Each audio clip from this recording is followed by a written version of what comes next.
Steve and I got married in that, and we lived in Michigan, and then when the kids were, I think they were 5, we moved to Kentucky, and that was our first move away from the family on our own.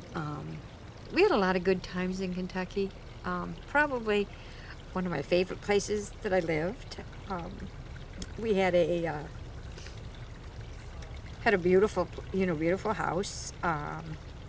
It was on a big open field behind us, and most people there didn't have families, so you had to get to know the neighbors, and our neighbors became our friends, and we made some good friends. And well, then we were in Kentucky 2.5 years, and Steve got another transfer to Maryland. We were real excited until we found out what the cost of living in Maryland was. So we ended up moving to Germantown. I had a stroke when I was lived in Maryland. I was 43. Woke up one morning, took the kids to school, was planning on going to the mall, came home and thought, oh, I'll change my shirt. And when I went to raise my arm didn't go up, my left arm. And I thought, it's kind of weird. So I went and laid down on the bed, and I thought, this is not right. And so I laid there for a little bit, and I got real hot, and I went to stand up, and I just slid off the bed. And then I knew something was wrong, so I called 911, and the house was locked, so I had to tell them how to get in the house. And then I called Steve's secretary and told her to get a hold of Steve and tell him to meet me at the hospital. I got this phone call that said that I needed to meet her at the hospital. I'm like, what? I mean, this is like 9 o'clock in the morning. And what's the matter? And he said, well, she's had a stroke. I'm like, oh, Jesus. So it turned out that I guess while she was dressed and in the bedroom, and part of her body started going,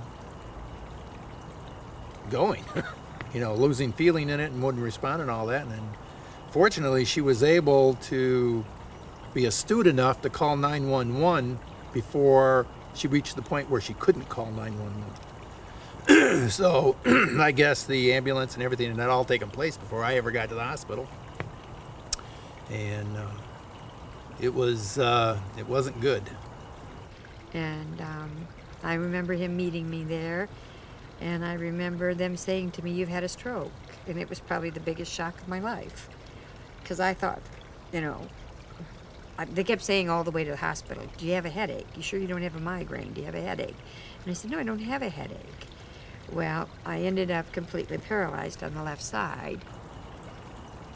They said that they're going to have to operate. And I had to, of course, sign these release forms and all that. And it's that time that I said, my God, I could lose my, my love, my wife, my mother, my best friend, because it was a very high-risk operation. And when it was on my birthday that the operation was done. So they went in and did the operation because the pressure had built to a point where they had to do it. And so they found the problem, fixed it, they think. But you never know for sure for a while. And but eventually the bleed stopped.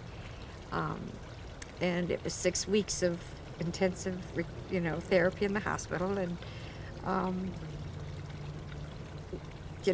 therapy and you name it, and losing all your modesty because you can't do anything. Throughout this whole thing, she just maintained a super sense of humor. The fact that she had God with her and they had a great relationship gave her a lot of peace. Me too. But I think it was that day that changed my life, because I realized that if you believe strong enough in God and you put your faith where it's supposed to be, He'll come through for you. And that's what I did. And I'm walking today, and I just think I appreciate my family more. And I realize how much of a love Steve and I have for each other, because he said to me, no matter what happens, I'll be there for you. And that's all I needed to hear. You know, if he would have given me any indication that he wasn't going to be, I don't think I could have fought it, but I knew he'd always be there. And I had two beautiful kids at home that, you know, my son washed my clothes and would bring me up pajamas. Michelle gave up cheerleading camp so that she could stay home with me for the summer to take care of me, because I was just learning to walk again. And I mean, I can't put into how, you know, how happy those kids made me, and Steve to, you know, help me through that time.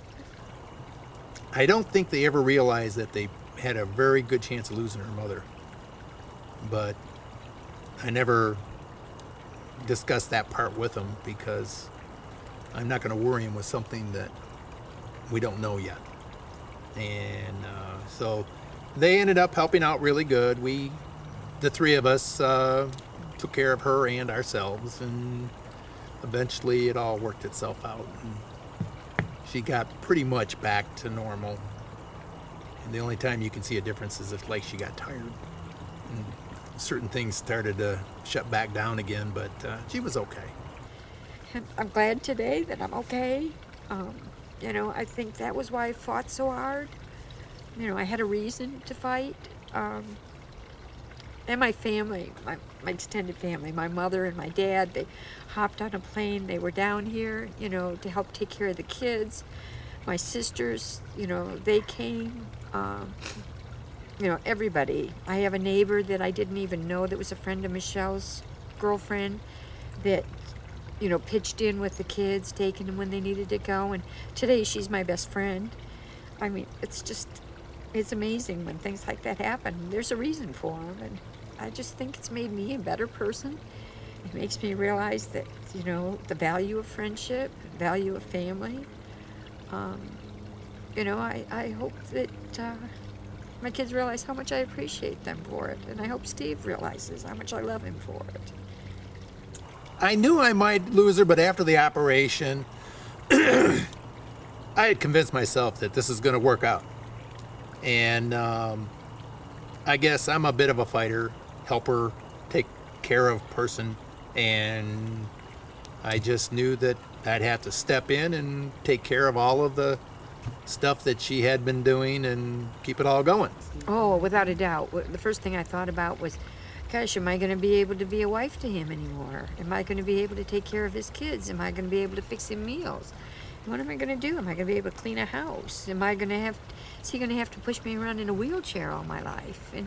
And the doctors, after I had it, said there was a 50-50 chance that's where I was going to be.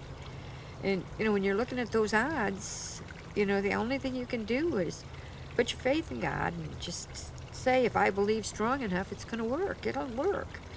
And I think that, and the fact that I knew he was there for me, and you know, and he wouldn't let me down. And I just knew that I had to take care of her, and I had to take care of my family. So I said, we'll get her back.